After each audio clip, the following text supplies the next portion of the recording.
اقبال صاحب 5-6 سالوں سے دنیا میں دو باتیں چل رہی ہیں اور دونوں ایک دوسرے کے ساتھ ٹکرا رہی ہیں.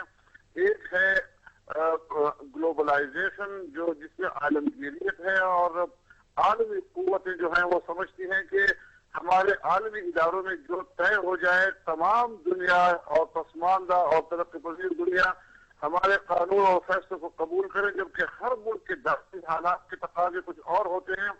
یہاں پر ہم بالکل اس بات پر مطمئن ہیں اور پوری طرح سمجھتے ہیں کہ پاکستان کے اندر کے تقاضے بین الاقوامی تقاضوں سے مختلف ہیں. ہم یہاں پر اپنے ملکی سمجھتے ہوئے، اپنے بھائی سمجھتے ہوئے ان سے بات کرنا چاہتے ہیں، ان سے معاہدے کرنا چاہتے ہیں، ان کے ساتھ معاملات داخلی طور پر طے کرنا چاہتے ہیں. لیکن بین الاقوامی دنیا کہتی ہے کہ چونکہ ان کا ہم سے اختلاف ہے، یہ ہماری بات کو نہیں مان رہے، لہٰذا ان کو مارو، ان کے ساتھ لڑو، یہ دہشت گرد ہیں. اس لیے جب کوئی حکومت اپنے داخلی تقاضوں سے ہٹ کر بین الاقوامی قوتوں کے تقاضوں کو اولیت دے گی تو یہی مشکلات ہوں گی جو مشکلات اب تک ہماری حکومتوں کو درپیش رہی ہیں. جی، میرا آخری سوال آپ سے یہ ہوگا محترم مولانا صاحب، وہ یہ ہے کہ آپ کیا سمجھتے ہیں کہ کتنا اثر رسوخ رکھتے ہیں مولانا صوفی محمد صاحب، کیونکہ اب جو اہم چیز یہ ہے، یہ معاہدہ تو چلے معاہدہ عمل میں آ گیا، اب مولانا فضل اللہ صاحب جو کہ ان کے داماد بھی ہیں اور مختلف جو وہاں پہ تحریکیں اس وقت چل رہی ہیں، چاہے وہ طالبان کہیں اپنے آپ کو یا شریعت کے نفاذ کے لیے متحرک کوئی اور گروپ ہو، کتنا اثر رسوخ رکھتے ہیں مولانا صوفی محمد صاحب ان تمام گروپوں کو یکجا کرنے میں اور اس امن معاہدے کو دیرپا ثابت کرنے میں اور اس کی کامیابی کے لیے؟ دیکھیں، صوفی محمد صاحب جو ہیں وہ جب یہ 93-94 میں منظر عام پر آئے اور پھر سات مالکن میں انہوں نے تحریک کی قیادت کی، اور اس میں کوئی شک نہیں ہے کہ مالکن کے عوام نے جس اجتماعی صورت میں ان کی تحریک کے ساتھ وابستگی کا مظاہرہ کیا تو اس کا انکار نہیں کیا جا سکتا. لیکن بعد میں بہرحال ہر تحریک اتار چڑھاؤ کا شکار ہوتی ہے. ایک وقت میں تحریک کے اندر جذباتیت زیادہ ہوتی ہے، کبھی کم ہو جاتی ہے، کبھی تحریک کے اثرات پھیلتے ہیں، کبھی سکڑتے ہیں. اس اتار چڑھاؤ اور حالات کے جد سے گزرتے رہے ہیں وہ ساری صورتحال آج اس صورتحال میں جب انہوں نے ایک معاہدہ کیا ہے اور سوات کے لوگوں نے بھی اس کے بارے میں کہا ہے کہ ہم بھی اس کو قبول کرتے ہیں اور ابھی ان پروسیس ہے، مراحل سے گزر رہا ہے سارا معاملہ. لہذا میرے خیال میں اس وقت تک جو صورتحال آگے بڑھ رہی ہے، اگر صوفی محمد صاحب کی حوصلہ افزائی کی جائے اس میں. بہت بہت شکریہ آپ کا جناب محترم مولانا فضل الرحمان صاحب ہمارے ساتھ اس وقت شریک گفتگو تھے، جو کہ ایک اہم رہنما ہیں نہ صرف ملکی بلکہ علاقائی طور پر بھی، اور ایک جانا پہچانا نام ہے.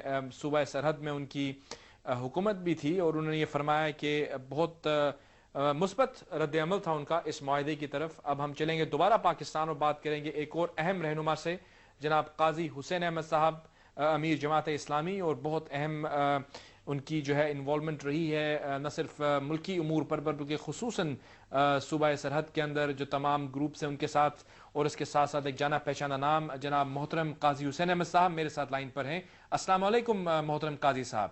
وعلیکم السلام ورحمۃ اللہ. قاضی حسین احمد صاحب، میں چاہوں گا آپ سے یہ پوچھوں کہ جو معاہدہ عمل میں آیا ہے اس وقت حکومت سرحد صوبہ سرحد اور اس کے ساتھ ساتھ مولانا صوفی محمد صاحب کے درمیان، آپ کیا سمجھتے ہیں کہ کس حد تک وہ اسٹرینگتھ دے گا ان کوششوں کو جو کہ امن کے قیام کے لیے وہاں پہ کی جا رہی ہیں؟ اس وقت جی امن سب سے زیادہ بنیادی ضرورت ہے. اس پورے علاقے کے عوام کو، خاص طور سے سوات کے عوام کو، اس کے ساتھ باجوڑ اور محمد اور وزیرستان اور کرم ایجنسی اور پورے علاقے میں خیبر ایجنسی بدامنی ہے، اور یہ عوام بدامنی سے بہت پریشان ہیں. ظاہر ہے کہ جو لوگ اس میں ملوث ہوتے ہیں ان کی تعداد تو بہت تھوڑی ہے، جو مسلح افراد اس میں کچھ دخول میں ملوث ہوتے ہیں. اور فوج بھی جب کارروائی کرتی ہے اور فوج بھی جب ایکشن کرتی ہے تو اس کے آپریشن سے عوام متاثر ہوتے ہیں. وہ جو مخصوص لوگ ہوتے ہیں ان کی بہت کم ان کا نقصان ہوتا ہے. اور سوات میں تو خاص طور سے سوات کے عوام بہت سخت متاثر ہوئے ہیں. سارا اسکول بند ہو گئے ہیں، تعلیم نہیں ہے، روزگار نہیں ہے. بہت آباد خوبصورت باغات کا علاقہ تھا، سب لوگوں کا روزگار تباہ ہو گیا ہے. تو وہاں پہ امن کی ضرورت ہے ہر ایک آدمی کو، اور امن جس طریقے سے بھی ہو. اب مجھے تو یہ معاہدے کی تفصیلات کا علم بھی نہیں ہے، یہ بھی کوئی یقین سے نہیں کہا جا سکتا کہ یعنی یہ معاہدہ کہاں تک عمل درآمد اس پر ہوگا، مؤثر ہوگا. لیکن یہ ہے کہ ہر مولانا صوفی محمد صاحب جو ہیں، آپ کس حد تک ان کے اثر رسوخ سے واقف ہیں؟ کہا یہ جاتا ہے کہ ماضی میں ان پہ پابندیاں بھی لگائی گئیں، تحریک نظام شرع محمدی کو لیڈ کرتے ہیں، اور اب ان کے اس معاہدے کرنے کے بعد تائید حاصل کی ہے اس معاہدے نے مختلف گروپوں کی. کیا آپ بھی سمجھتے ہیں کہ ان گروپوں کی جنہوں نے تائید کی ہے، اور کیا آپ بھی تائید کریں گے ایسے معاہدے کی جو امن کا حاصل جس سے ممکن ہو سکے؟ میں تو یقیناً تائید کروں گا، کیونکہ اس سے اگر امن قائم ہوتا ہے، جو بھی معاہدہ ہے، جو بھی اس کی شکل ہے، تو میں اس کی تائید بھی کروں گا. اور یہ ہے کہ صوفی محمد صاحب کے اثرات بھی موجود ہیں، مولوی فضل اللہ صاحب کے بھی اثرات ہیں، اور صوفی محمد صاحب کی مولوی فضل اللہ پر بھی، اسے کوئی انکار نہیں کیا جا سکتا. چکا صاحب، ایک سوال یہ بھی پیدا ہوتا ہے کہ ہم یہ جانتے ہیں کہ ماضی میں بھی جو مولانا صوفی محمد صاحب تھے ان پر پابندیاں لگی رہیں، گویا کہ وہ تمام اوقات جب آپ کی جماعت ایک مخلوط حکومت میں تھی، ایم اے حکومت میں تھی، جب صوبہ سرحد میں، تو اس وقت ایسا کوئی معاہدہ عمل میں نہیں آیا، اور مشرف صاحب کے دور میں بھی ان پر پابندیاں رہیں. کچھ مغربی مبصرین اور مبصرین یہ سوال کرتے ہیں کہ ایسے لوگ جن پر پہلے پابندیاں رہی ہیں، اب ہم انہی پر انحصار کر رہے ہیں کہ وہ امن کو یقینی بنائیں. تو کیا آپ یہ سمجھتے ہیں کہ یہ جو ایک کرٹیسزم ہے، اس کو کیسے دیکھ رہے ہیں آپ؟ یہ مغربی مبصرین تو، اور مغربی مبصرین سے زیادہ جو مغربی حکومتیں ہیں، وہ تو ہمارے حالات کو جانتے بھی نہیں ہیں، اور ان کو کوئی حق بھی نہیں ہے کہ وہ ہمارے اندرونی معاملات میں مداخلت کریں. اور ان کی بات سننے کی بجائے ہمیں اپنے حالات کے مطابق اپنے معاملات کو درست کرنے کی ضرورت ہے. اور میں نے اس بات کی ہے کہ کسی قیمت پر بھی امن وہ قبول ہے، اور امن کی ضرورت ہے.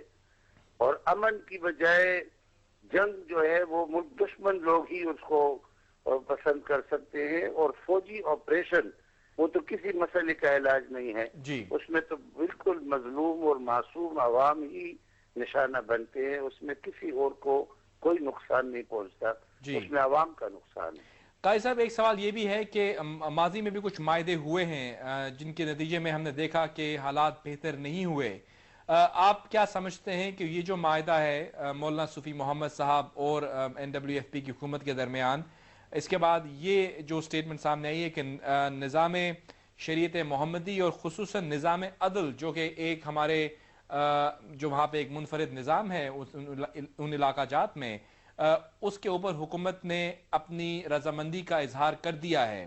تو کیا آپ یہ سمجھتے ہیں کہ شریعت محمدی کا نفاذ اس علاقے میں تو ان کی دیوان ہے ہی، لیکن ہم تو ایک اسلامی ملک ہیں، ہمارے پورے ملک کے اندر کیا آپ یہ نہیں سمجھتے کہ آلریڈی ایک اسلامی آئین موجود ہے، ہم ایک وفاقی اسلامی ریاست کی شکل میں جو ہے وہ اپنا کام کر رہے ہیں؟ تو اگر کسی اور جگہ پہ کوئی اور شخص یہ کہے کہ وہاں پر ایک منفرد نظام رائج کر دیا جائے، تو کیا یہ حکومت کے رٹ کو چیلنج کرنا نہیں ہے؟ اصل میں جی، حکومتی ریٹ اور یہ جو اس طرح کی جو ضد اور بالکل سطحی باتیں اور فرضی باتیں ہیں، اس کی اب کوئی گنجائش نہیں ہے. ایک عملی مسئلہ ہمیں درپیش ہے سوات میں، اور اس عملی مسئلے کو حل کرنے کے لیے جو بھی صورت بنتی ہے اس صورت کو اختیار کرنا چاہیے. اور اس طرح کی جو باتیں ہیں تصوراتی باتیں ہیں. یہ ساری جو آپ کہتے ہیں، اگر یہاں پہ واقعی آج نظام عدل ہوتا اور واقعی شریعت ہوتی اور واقعی ہمارے دستور کے مطابق عمل درآمد ہوتا تو یہ سارے مسائل پیدا نہ ہوتے. یہ جنگ جو تہذیبی جنگ ہے جو مغرب نے ہمارے اوپر مسلط کی ہے، یہاں پہ مغرب اپنی تہذیب مسلط کرنا چاہتا ہے پرنٹڈ میڈیا کے ذریعے سے، الیکٹرانک میڈیا کے ذریعے سے، اور مختلف حکومتی پالیسیوں کے ذریعے سے، فیشن شو، کیٹ شو، اور اس کی